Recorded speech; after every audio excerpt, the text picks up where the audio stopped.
That burble between shifts is my favorite thing. I absolutely love that.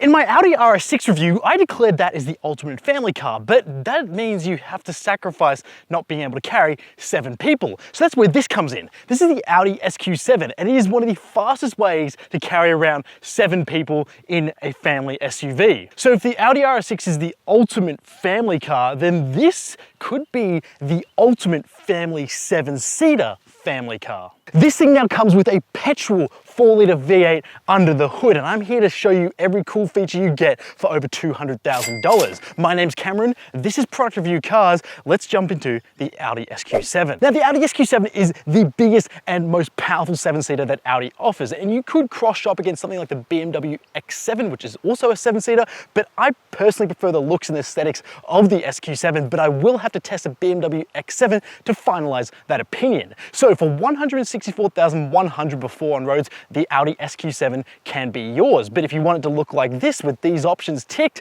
you're gonna pay $200,021 because there are some very expensive options fitted to this car here. So what do you get? Well, first of all, this blue paint. I really like the look of it, and I think it's one of the best color options you can get for the SQ7. And quickly about the Q7, this is the 2nd generation facelift, so it hasn't gone through many generations, even though it's been out since the mid-2000s. I really enjoyed the first shape of that car, and it was never intended to be like a Porsche Cayenne where it was like an off-roader first and then it sort of became a soft roader later. This thing was always intended to be a luxury road-going SUV, and it even got a diesel V12 at some point, and that sort of spawned the idea of the Audi SQ7, creating performance versions of Audi's largest SUV. Now this car already had V8s fitted to it in a previous generation.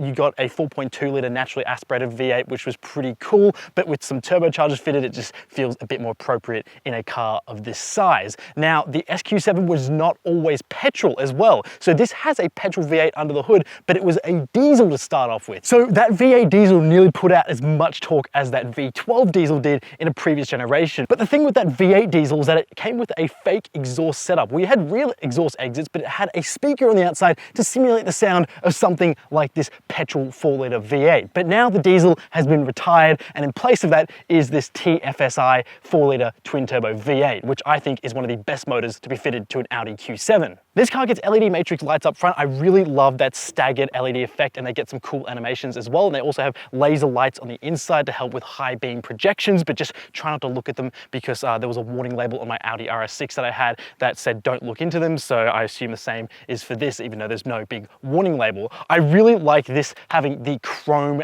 Audi badge because I think it just looks better, where the Audi RS6 I had a blacked out badge, but it just looks so much better. You've got an SQ7 badge up here as well, and you do have this blacked out grille, which does look quite menacing. Now there's lots of cooling down on each side of the bumper to help feed air and cooling to this big motor and the humongous brakes that are fitted to this car. But I will say, I think I prefer the face of the 1st generation Q7 compared to the 2nd generation, which got this more angular look to it. Now feast your eyes on the 22-inch wheels. These will set you back $1,950 if you like the look of these 22-inch wheels, but I will warn you that they will be very easy to curb if you are prone to parking near curbs or even going into some deeper potholes, as proven by previous drivers on this SQ7 on the other side. Now these carbon ceramic brakes, this is the most mind-blowing option on any car that I've tested ever, full stop.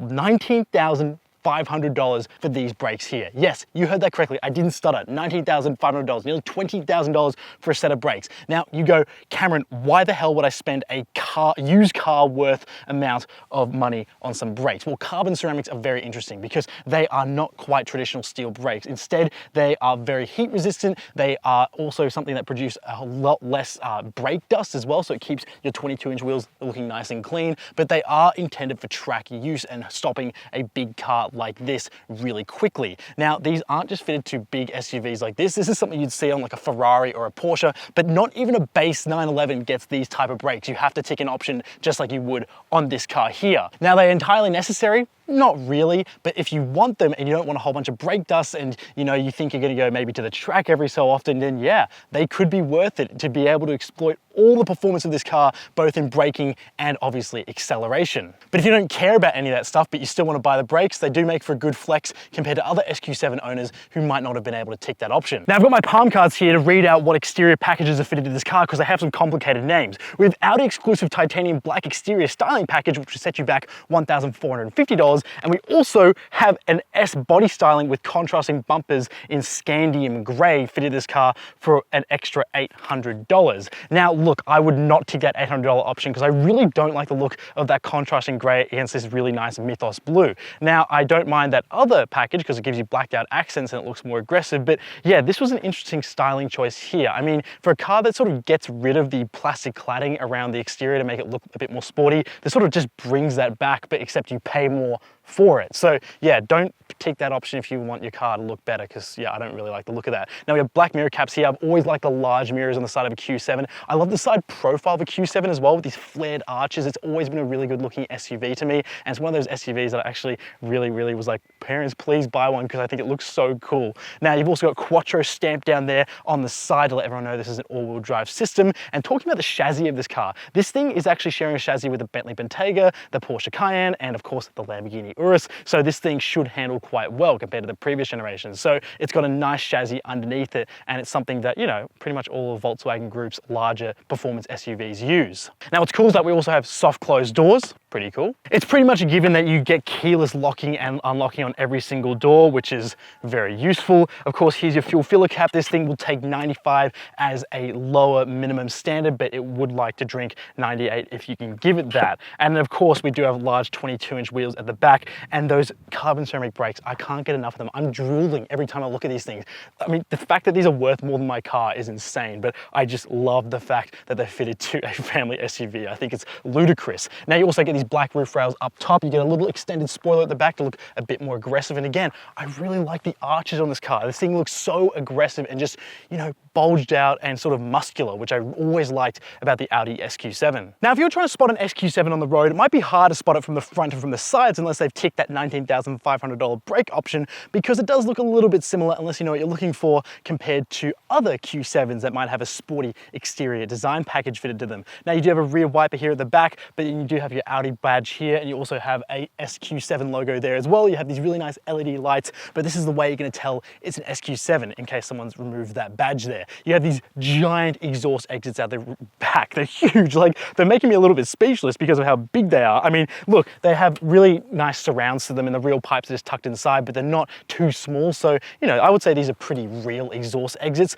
and they just look fantastic. I liked the square exhaust setup on the first generation SQ7, but I do think the round ones do look just a bit more traditional Audi. But I think my favorite thing is that compared to the diesel, there is no fake engine sounds being made from these pipes, and it always makes a fantastic sound when you start it up. Take a listen.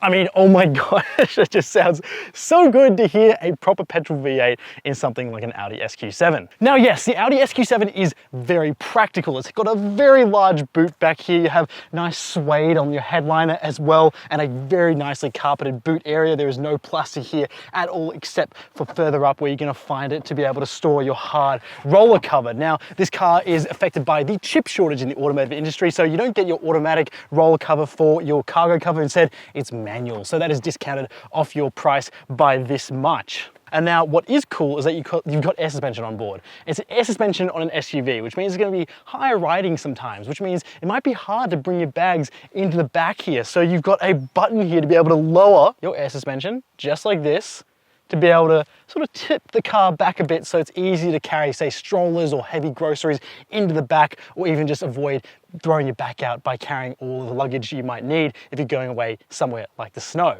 And then if you need to bring it back up to height, you can just press that button here and it will reinflate that rear and bring it back up. isn't a simple button to jump into the back here. You have to pull this lever, which then locks the seat in place, and you push on a button that says push, and it'll bring up a lever that allows you to pull that, and some hydraulics will throw up the seat, so even kids could do this. Now, if you need to fold the seats down for whatever reason, there are additional buttons to be able to do that right here, so you don't have to go to the boot to be able to do that. Now, jumping into the third row, this isn't my favorite test to do because you get pretty crammed. And now let me bring down this seat in front of me. I'm losing all of my leg room. Yeah, ouch, that is not pleasant at all.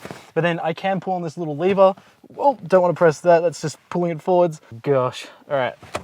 Well, it's not as easy to be able to slide these seats forwards and backwards here from the back. Now, these seats are definitely for kids. These are not really ideal for adults. And you do get little amenities like a window here, you have your speaker, you also have your seatbelt, which is up here as well. And you do have tiny, tiny little cup holders. But yeah, this is really for kids in the back. Even though it's okay in terms of comfort, you do have ISOFIX points back here, so you can put baby seats and child seats back here if you need to. But yeah, I wouldn't recommend putting your good mates back here because they will end up not liking you for cramming them in the back. As a 5'11" adult, yeah, I'm losing all my leg room, but I do have good feet room underneath the seat if I got those seats pushed a little bit further forward. So you can squeeze adults in the back, but I wouldn't really recommend it for long trips. Now, this is one of the best places to experience the SQ7 if you aren't driving it. Now, here in the rear seats, I have plenty of nice amenities back here. My own climate controls, I have 2 USB-C ports, and I have another 12-volt socket. Here in the rear, I have my own air vents there, and also up here, and I have another Bang & Olufsen speaker fitted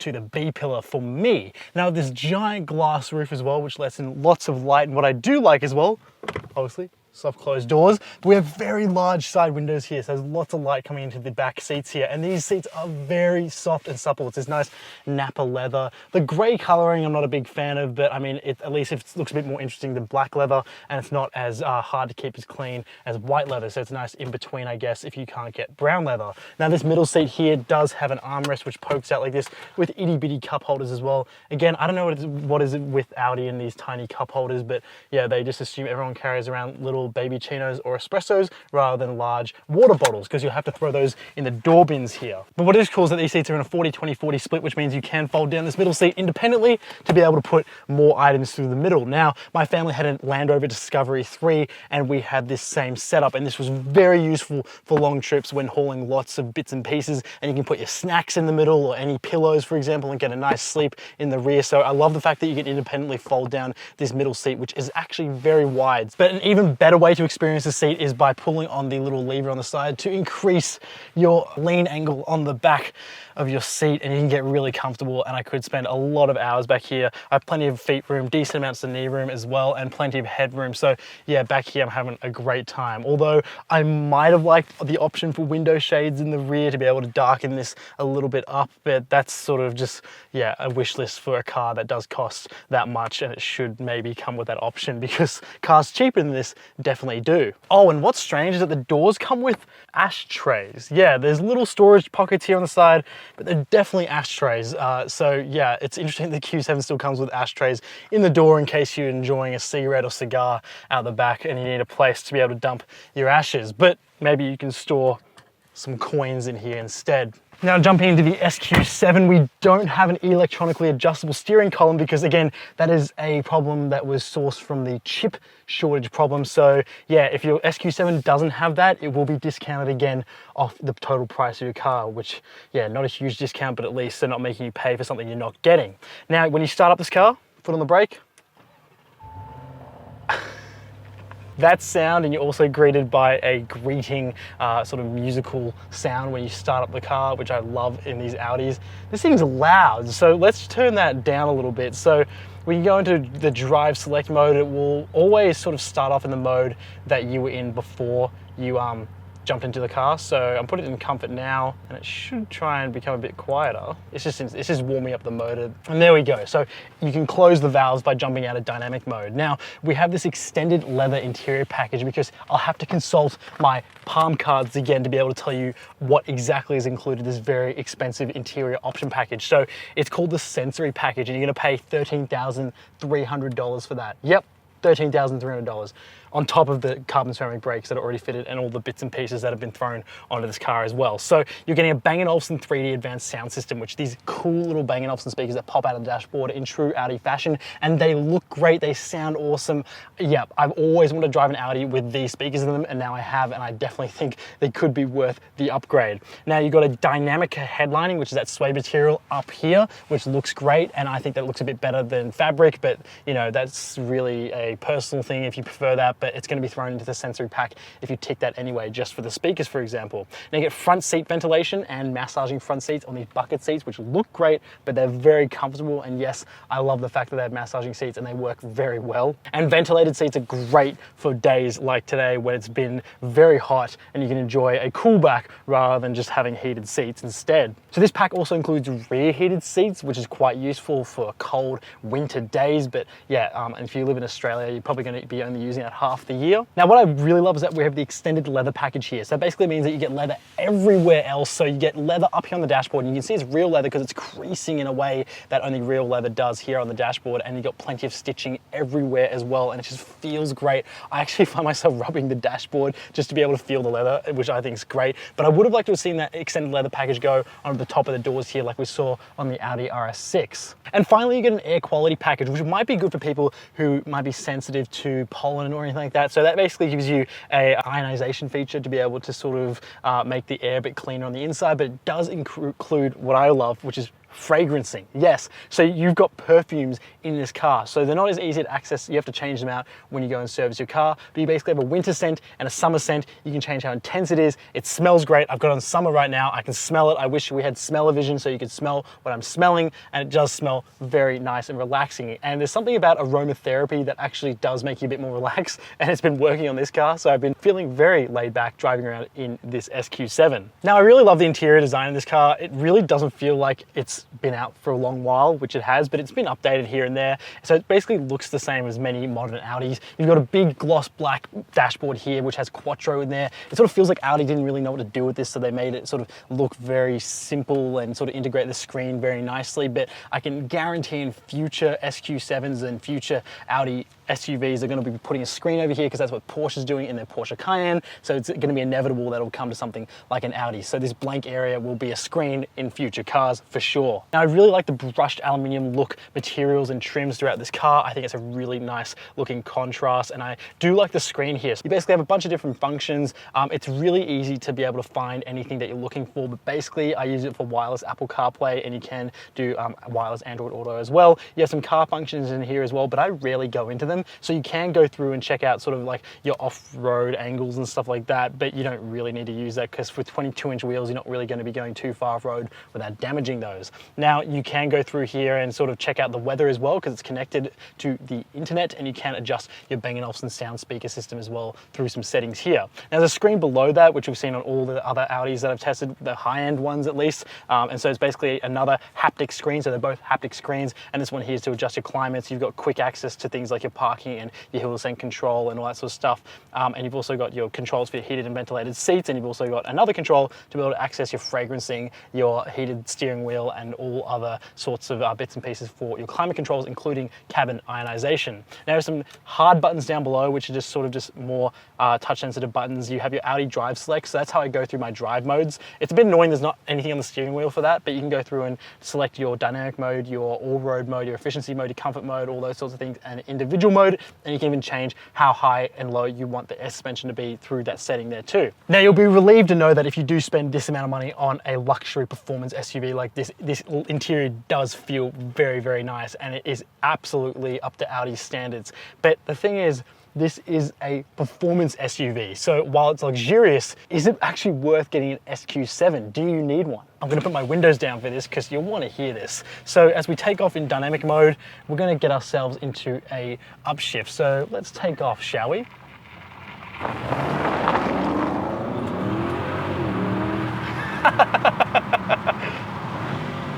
Listen to that. You got proper V8 petrol sounds. Now this does have all-wheel steer as well, so it's not quite as active as I found on the RS6, where you can see it working a lot more. Here, instead, you have to be standing outside the car to actually see it working, because it quickly adjusts itself to sort of hide the fact this has all-wheel steer almost. Now, it is a very dynamic car in terms of being a long, big SUV with 7 seats, but it does corner like a far smaller car thanks to that all-wheel steer, and I really quite enjoy it. Now, going through these corners, you can sort of feel the bulk of this thing. You are sitting higher up than an RS6, so you aren't really feeling that dynamic road feel, but instead you are just sort of, you know, in a lifted off-road performance car. Now we can go down a couple of gears here and sort of feel that 500 horsepower under our right foot. Oh my gosh, it will turn you into a French person when you hear how that V8 sounds, and also just how quickly it pushes this car. We've got a quattro system on board, so we have all-wheel drive. This thing grips like no tomorrow. It is just something that will win most traffic light launches. So don't go up against an SQ7 thinking you'll be able to beat it, because most likely it'll beat whatever you're driving, unless you're in something properly quick. Now, this is a nice quiet cabin. I really enjoy it. It's actually pretty quiet when you turn everything down, even in dynamic mode. I'm just coasting here in 2000 RPM. You wouldn't even know we're in dynamic mode. You can go into comfort mode here, and that sort of just raises your suspension, dials back everything, and just makes it a bit more comfortable in here. Once you start playing music, it becomes a very quiet cabin, and you just go, great, love it. And then you can go into efficiency mode, which is very interesting because I managed to get this car down to 10 liters per 100 Ks. It's below the combined average when just cruising on the highway, which was quite good because this has cylinder deactivation. Yes, that is a fancy word for basically meaning that 4 cylinders out of the 8 will stop moving and it will stop consuming petrol, and basically it means that you've just got a 4-cylinder mode, and that means you can consume half the amount of petrol that this motor actually needs, which is really good for going on the highway. So that's when I would really exploit efficiency modes, when I'm doing some highway driving, and driving I know I'm not going to be doing stop start or anything like that, but then I'm usually in comfort mode for most of the time until I want to hear that V8 sound. Now the SQ7 is a really easy car to drive. Like the steering is pretty comfortable and it doesn't have a ton of feedback. So if you're driving this thing and you're actually teaching someone to drive on this, wouldn't be the first time I've seen L plates on a Audi SQ7. Yeah, it's gonna be just fine to get someone behind the wheel here and not be threatened by the fact this has a twin turbocharged 4-litre V8 under the hood. Now, mid-range acceleration is utterly ridiculous. So we can go back into dynamic mode for this test here, and we can go from 50 to 80 kilometers an hour in 3, 2, 1. Yeah, that's it. You can hear everything flying around the back of this car because this is utterly quick. That torque winds this car up. Those twin turbos are on tap and they are ready to go. They're pretty much always spooling, so they're pretty responsive. So this car doesn't really have a ton of turbo lag. And then once everything gets going, it's just entertaining as anything. It's so much fun. And this car produces a really good sound too. Like, what I like about it is not as potent as an RS6, so you can bury your foot a bit more and get a bit more sound out of this thing without absolutely blowing through the speed limit. Now we have carbon ceramic brakes on board as well. That's what you paid $19,500 for the privilege to have, and they do work really well. So if there's an emergency, for example, you can slam on those brakes and they do pull up really, really well.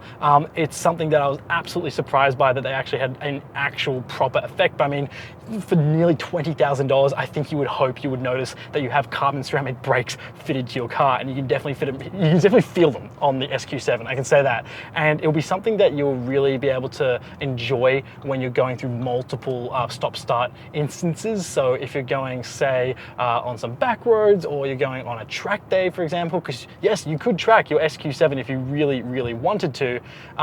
Yeah, and it should be something that shouldn't prove to be too much of an issue. Now, turning circle in this thing is actually ridiculous. Like, you can make turns that you would never think you could in this thing because of that rear wheel steer. And then joining traffic,